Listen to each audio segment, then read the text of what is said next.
आप सब पर सलामती हो। मैं यासिर रशीद हूँ और आप मेरा वीलॉग देख रहे हैं। नाज़रीन, मैंने पिछले दिनों ये बात की थी कि पाकिस्तान मुस्लिम लीग नून में कुछ शख्सियात के ऊपर क्रॉस या उनके बयान से लाताल्लुकी का ऐलान किया जा सकता है।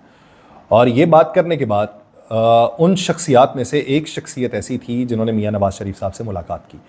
मियाँ नवाज़ शरीफ साहब से मुलाकात की और मुलाकात करने के बाद उनका एक और तहलका खेज़ इंकशाफ मंजर-ए-आम पे आया। वो तहलका खेज़ इंकशाफ उनकी अपनी ही पार्टी के ख़िलाफ़ था, उनकी अपनी ही हुकूमत के ख़िलाफ़ था। अब वो माजी में वफाकी वज़ीर भी रह चुके हैं, जावेद लतीफ़ साहब। तो उन्होंने ये इंकशाफ किया। उन्होंने कहा जी कि मुझको माइनस करना था, मेरे नाम के ऊपर क्रॉस लगाना था, तो मुझे कोई भी उसके अंदर आर नहीं थी, आप मुझे माइनस कर देते। उन्होंने कहा कि हुकूमत बनाने के लिए ऐसी ऐसी सहूलतकारी की गई है कि सिर्फ 5 नशिस्तों को दिलवाने के लिए, 5 नशिस्तों को, पाकिस्तान मुस्लिम लीग नून को, पहले वो कहते हैं कि 9 मई के सहूलतकारों को मजीद तकवीयत दी गई। तो वो तकवीयत किस तरीके से उन्होंने दी? सीटें तो वो जो क्लेम कर रहे हैं वो पाकिस्तान मुस्लिम लीग नून के हवाले से। तो पाकिस्तान मुस्लिम लीग नून की नशिस्तों के हवाले से वो ये कहते हैं कि 5 नशिस्तें जिस पे करोड़ों रुपया दिया गया है। फिर वो ये भी बात करते हैं कि अगर 5 साल आप शेखुपुरा के लिए ख़जाने से पैसा ना निकालते तो वो जो पैसा, वो जो 5 नशिस्तों के लिए दिया गया, आप सिर्फ वही मुख्तस कर देते तो शेखुपुरा जो है वो पेरिस बन जाता। ये वो क्लेम करते हैं। फिर उनसे सवाल ये किया जाता है कि आप ये बताइए कि कितना पैसा। उन्होंने कहा जी करोड़ों में। उन्होंने कहा करोड़ों का तो फ़र्क नहीं पड़ता, आजकल तो करोड़ नॉर्मल सी बात है। तो पूछा गया कि 30-40 करोड़। उन्होंने कहा जी इससे ज़्यादा। 50-60। उन्होंने कहा जी इससे ज़्यादा। उन्होंने कहा जी तकरीबन 90 करोड़ सिर्फ 5 नशिस्तों के लिए। अब इस पे उनसे ये भी बात की गई कि आपकी पार्टी के ख़िलाफ़ वो कोई बोले तो बहुत सारे लोग कहते हैं लिफाफा है, बहुत सारे लोग कहते हैं ये तहरीक इंतशार वाला है, बहुत सारे लोग ये कहते हैं ये फितना ग्रुप को प्रमोट करने वाला है, ये पाकिस्तानियत के ऊपर बात नहीं करता। तो अगर आपको ये बात करें तो वो कहते हैं करते रहे। अब S7 के अंदर अता तारड़ साहब, जब उनसे ये सवाल किया गया, वफाकी वज़ीर इत्तलात हैं, तो वो ये कहते हैं कि जावेद लतीफ़ साहब और राना सनाउल्लाह साहब अगर वो कोई बात करना चाहते हैं और उन्हें कोई तहफ़्फ़ुज़ात हैं तो वो पार्टी प्लेटफॉर्म के ऊपर करें, यूँ सरेआम ना करें। और दूसरी बात वो ये कहते हैं कि जावेद लतीफ़ साहब की बातों को मैं अहमियत नहीं देता। कौन कह रहा है? अता तारड़ साहब। और अता तारड़ साहब जिनकी अपनी बातों को पार्टी के अंदर बहुत सारे लोग अहमियत नहीं देते, ये एक हकीकत है। तो अब इस तरह के लोग अगर आपस में खींचातानी के ऊपर आ जाएंगे, अगर घर का भेदी लंका डाहना शुरू कर देगा तो उसका फ़ायदा क्या होगा, किसको होगा और नुकसान किसका हो सकता है? यूं लगता है कि जैसे सभी को ये दिखाई दे रहा है कि ये मौजूदा सेटअप, जिसे एक हाइब्रिड सेटअप के तौर पे भी कहा जाता है, ये सेटअप में ये एडजस्ट नहीं हो पाएंगे। जो इन्हें एडजस्ट करने वाले हैं वो तो रहेंगे, लेकिन ये एडजस्ट नहीं हो पाएंगे। इस वजह से कि इनकी कैपेबिलिटी नहीं है, इस वजह से कि इनकी अपनी कोई साख नहीं है, और जिनकी साख थी इनके अंदर में से उनको साइड लाइन पर रखा गया। तो अब ये जो फर्क इनको महसूस हो रहा है, ये इनको लेने के देने पड़ जाएंगे। दूसरी बात ये कि हुकूमत के खिलाफ बहुत सारे ऐसे इकदाम भी उठाए जा रहे हैं जो हुकूमत को मुश्किल में डाल सकते हैं। यानी हुकूमत को उसमें बहुत सारी आसानी दिखाई दे रही होगी अभी नैरेटिव बनाने के हवाले से, जिसमें मिसाल के तौर पे हुकूमत ने ऐलान किया कि रोटी जो है वो 16 रुपए की कर दी गई है। अब शाहवाला जो है वो क्या नाम है, मरीम नवाज साहिबा के हमरा, वो निकलते हैं घर से अपने रायवंड से। अड्डा प्लॉट जो उनके घर से तकरीबन कुछ ही मील की मुसाफत पे है, रास्ते में पड़ता है, तो वो वहाँ पे रुकते हैं, एक तनूर के ऊपर जाते हैं, रोटी की कीमत पूछते हैं। मालूम करने में पता चलता है कि 16 रुपये रोटी की कीमत है। रोटी लगवाते हैं, उसको देखते हैं तो कहते हैं बहुत अच्छी है, और ग्राहक जो सामने खड़े होते हैं उनसे दरियाफ्त करते हैं कि ये रोटी तुम्हें कितने रुपए की मिलती है, तो कहते हैं आज आए हैं लेने आए, मालूम नहीं। तो आगे से जवाब ये दिया जाता है कि 16 रुपये हुकूमत ने कीमत कर दी है, 16 रुपये से ज़्यादा की नहीं खरीदनी। ये बाकायदा तौर पर आवाम को डायरेक्शन दी जा रही। अब कहा गया कि 2800 वाला जो थैला था वो 2300 रुपये में दस्तयाब होगा, तो रोटी 16 रुपये की दी जानी चाहिए। लेकिन अगर मैं ये किसी से कहूँ कि यार देखो कि तुम्हारी दुकान है, मैं यहाँ पे प्राइस कंट्रोल कमेटी वाला हूँ, और तुम ये घी का पैकेट जो है वो 300 रुपये में बेच रहे हो, और तुम ये कल से 200 रुपये में बेचोगे, ये मेरा हुक्म है। अब बादशाह सलामत अगर अपनी रियासत के अंदर ये हुक्म जारी करें तो जनता मान जाएगी, क्योंकि जनता को पता है कि बादशाह ही है, बादशाह के बाद बादशाह का बेटा है, बेटे के बाद उसका बेटा है, नस्ल दर नस्ल बादशाहत इन्हीं की चलती आ रही है।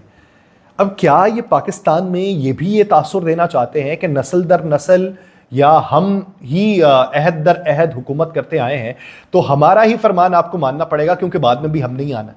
अगर तो ये सूरत हाल है फिर तो मानना पड़ेगा। अगर ये सूरत हाल नहीं है और आपको जमहूरी तकाज़ों के मुताबिक और मुआशी तकाज़ों के मुताबिक सारी चीज़ों को तरतीब देना है, तो फिर आपको ये समझना पड़ेगा कि इस तरह हुक्मनामे से चीज़ें तब्दील नहीं होंगी। उसके लिए हकीकी तौर पे कुछ इकदाम उठाना पड़ता है। लेकिन हकीकी तौर पे हुआ क्या है? हकीकी तौर पे हुआ यह है कि पिछले साल जो गंदम की कीमत थी वो 4,4100 या 4,200 रुपए थी। अब उसके मध्य मुकाबिल किसानों ने बवाई की। किसानों ने यह देखा कि एक साल के दौरान तेल की कीमतों में इजाफा हुआ। किसानों ने यह भी देखा कि एक साल के दौरान अशियाए खुरनोश की कीमतों में भी इजाफा हुआ, कि जो वो वहां से कमाएंगे, उन्हें जो खर्च करना है, वो कमाई जो पिछले साल थी, अगर उसी के मुताबिक इस साल भी कमाई होगी तो उनके लिए कुछ मुश्किल हो जाएगी। किसान बैठे हुए थे। अब हुकूमत आई है और हुकूमत कहती है हम किसान दोस्त पॉलिसीज जो अपनाएंगे, किसान खुशहाल होगा। अब किसान बैठा हुआ था कि एक साल के अंदर खर्चा मेरा बढ़ गया। अब खर्चा बढ़ा है तो पिछले साल वाली ही अगर गंदम की कीमत लग गई तो मैं वो मैनेज कैसे कर पाऊंगा? मेरा मुनाफा उस हिसाब से तो नहीं होगा। अब मैं नेक टू नेक हो जाऊंगा। मैं अपने बच्चों के ऊपर जो खर्च कर रहा हूं या जो कुछ सेविंग कर रहा हूं वो नहीं हो पाएगी। तो किसान अब इसी सोचो विचार में बैठा हुआ था। सोच रहा था यार हुकूमत कहीं 4,000 रुपए कीमत ना कर दे, नहीं तो मारे जाएंगे, क्योंकि खर्चा पिछले साल से ज्यादा हो गया। हुकूमत आई। हुकूमत ने कहा कि भाई साहब गंदम की जो कीमत होगी वो 3,500 रुपया होगी। किसान सर पकड़ के बैठ गया, जी 3,500? अब किसान ये सोच रहा है कि यूरिया खाद की बोरी जो है वो पिछले साल अगर 15,000 रुपए की ले रहा था, तो उसने इस साल जो गंदम बीजी है उसमें उसे 18,000 रुपए की लेना पड़ी है। पिछले साल जो स्प्रे की कीमत थी उससे बढ़ के कीमत इस साल उसे अदा करना पड़ी है।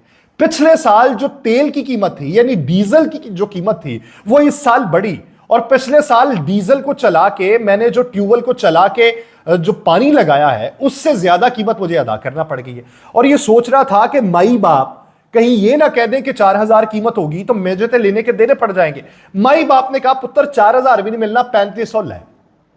अब वो किसान परेशान है। परेशानी उसे 4,000 पे होनी थी। अब ये परेशानी से ऊपर वाली कैफियत जो है ये मैं बयान नहीं कर सकता, वो वही बयान कर सकता है जिस पे इस वक्त बीत रही है। किसान इत्तेहाद ने यह फैसला किया। उन्होंने कहा कि अगर ये 3,500 ही कीमत लगाएंगे तो फिर यह है कि सरकार को गंदम नहीं बेची जाएगी। अब सरकार को अगर गंदम नहीं बेची जाएगी तो सरकार क्या करेगी? सरकार बवजह मजबूरी फिर धौंस करेगी। अब जब सरकार बवजह मजबूरी उकसाएगी किसानों को कि हमें दो, और किसान ये समझेगा कि मैं घर पे रखूं, ये अगर सरकार ना दे सके तो मैं बाद में दे लूंगा और इससे ज्यादा कीमत पे देके मैं कुछ ना कुछ अपना बचा लूंगा, तो फिर क्या होगा? हंगामा होगा। और उसी के आसार अब दिखाई दे रहे हैं। दूसरी तरफ मुर्गी की कीमतें बढ़ी। सभी लोगों ने ये कहना शुरू कर दिया कि मुर्गी की कीमतें बढ़ने पे आप इसका बाइकआउट कर दें, क्योंकि ये कीमतें तो बहुत बढ़ गई। अब वो पोल्ट्री एसोसिएशन वाले कहते हैं कि हम जो दाना लेके आते हैं, जो खर्च करते हैं, अगर आप ये समझते हैं कि पेट्रोल की कीमत बढ़ जाएगी तो वो दाने की कीमत नहीं बढ़ेगी, उसकी कॉस्ट के ऊपर फर्क नहीं आएगा, उनकी परवरिश के ऊपर फर्क नहीं आएगा, ट्रांसपोर्ट के ऊपर फर्क नहीं आएगा, तो वो तो आएगा। तो आप ये कहते हैं कि पुरानी कीमतों पे हम दें। हमें क्या, हर किसी को अपने लाले हैं। हमें यह है कि हम इस कीमत के ऊपर मुर्गी नहीं खरीद सकते, हमारे लिए मुश्किल है। अब वो ये कहते हैं कि सरकार जो कहती है उस कीमत के ऊपर हम वो फरोख्त नहीं कर सकते, ये उन्हें मुसीबत है। मुसीबतें हर किसी की हैं, लेकिन सरकार का सिर्फ हुक्म है। सरकार कुली तौर के ऊपर इकदाम नहीं उठा रही कि बीज सस्ता हो जाए, दाना सस्ता हो जाए, खुराक सस्ती हो जाए, इकदाम ऐसे हो जाए कि कॉस्ट के ऊपर कमी वाकई हो और फिर उसका इफेक्ट जो है वो बायर के ऊपर जाए। सरकार वो इकदाम नहीं कर रही, सरकार सिर्फ हुक्मनामे जारी कर रही है। नतीजा क्या निकला कि लोगों ने बाइकआउट क्या करना था, पोल्ट्री एसोसिएशन बाइकआउट करके। इस वक्त लाहौर में शायद आपको बड़े मार्ट्स के ऊपर मिल जाए मुर्गी का गोश्त, बसूरत दीगर जो छोटी दुकानें हैं वहां पे आज मुर्गी नहीं पहुंची। आने वाले दिनों में क्या देखने को मिलता रहेगा? सरकार के इकदामात किस हद तक काबिल अमल हो सकते हैं और उस पर किस हद तक वो अपनी सियासत को चमका सकते हैं। देखिए कि वक्त कौन सा रुख इख्तियार करता है। मुझे दीजिए इजाजत, अल्लाह ने के बाद।